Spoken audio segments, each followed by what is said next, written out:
የአፍሪካ ዋንጫው አሸናፊ ስንት ያገኛል? በሞሮኮ የሚካሄደውን የአፍሪካ ዋንጫ ውድድር የሚያሸንፈው ብሔራዊ ቡድን $7 ሚሊዮን ሽልማት እንደሚያገኝ ተገልጿል። የፍጻሜ ተፋላሚ የሚሆነው ብሔራዊ ቡድን $4 ሚሊዮን እንዲሁም የግማሽ ፍጻሜ ተፋላሚዎች $2.5 ሚሊዮን ያገኛሉ።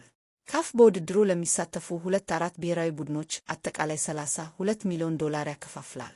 በተያያዘ ዜና ካፍ ይፋ ባደረገው መረጃ ለውድድሩ እስካሁን ከ1 ሚሊዮን በላይ ትኬቶች መሸጣቸው ተገልጿል። የአፍሪካ ዋንጫ የስርጭት መብት ገደብ ተቃውሞ ገጠመው። የአፍሪካ እግር ኳስ ኮንፌዴሬሽን ካፍ የ2025 የአፍሪካ ዋንጫ የቴሌቪዥን መብት ላይ የተከተለው አሰራር በአህጉሩ ዋና የሕዝብና የግል የቴሌቪዥን ድርጅቶች ተቃውሞ ገጥሞታል።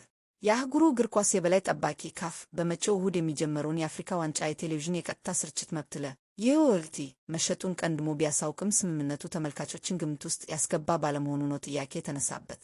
በአፍሪካ የሚገኙ የሕዝብና የግል የቴሌቪዥን ተቋማቱ የጨዋታዎቹ ሙሉ ተደራሽነትን ለአፍሪካውያን ሊረጋገጥ እንደሚገባም ባወጡት መግለጫ ጠይቀዋል። ነገር ግን የወልቲ ከ52 ጨዋታዎች 32ቱን ብቻ በነጻ ለማስተላለፍ ከካፍ ጋር ስምምነት የገባ በመሆኑ ጉዳዩ ቅሬታ እንዲነሳበት አድርጓል።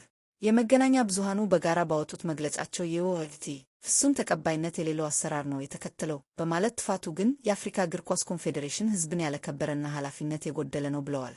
ሕዝባችን የውድድሩን 52 ጨዋታዎች ሙሉ በሙሉ እንዲያገኙ ያለንን ጽኑ አቋም እንገልጻለን ያለው የተቋማቱ መግለጫ 20 ጨዋታዎችን ተመልካቹ እንዳይመለከት ተደርጎ በአፍሪካውያን ግብር ከፋዮች ላይ መቀለድና የአፍሪካን አንድነትና ወንድማማችነት እናረጋግጣለን ከሚለው የአፍሪካ እግር ኳስ ፌዴሬሽን የማይጠበቅ ነው ብሏል።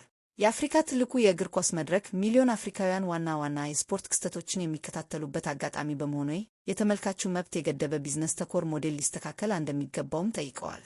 24 ሀገራት የሚሳተፉበት 35ኛው የአፍሪካ ዋንጫ በመጪው እሁድ በሞሮኮ አስተናጋጅነት ይጀመራል። ሜዳ ላይ ማሸነፍ ሲያቅታችሁ በጓሮ በር አትሞክሩ። ዲሞክራቲክ ኮንጎ ዓለም ዋንጫን የምትጫወተው በራስ መተማመን እንጂ በጠበቃ አይደለም።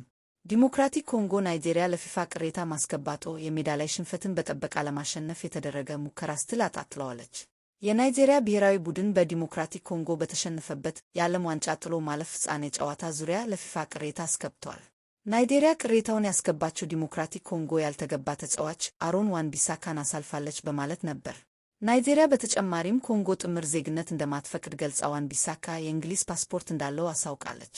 እንዲሁም ሌሎች ተጫዋቾች የቤልጂየም እና ኒዘርላንድ ፓስፖርት እያላቸው በጨዋታው ተሰልፈዋል በማለት ከሳለች። ስለ ጉዳዩ ምላሽ የሰጡት የዲሞክራቲክ ኮንጎ እግር ኳስ ዳይሬክተር ኤሪታ ኢሉንጋ ጉዳዩ ያ ከሆነ አያስኬድም፣ አፍሪካ ዋንጫ ላይ ትኩረት እንድታደርጉ መክራለሁ ብለዋል።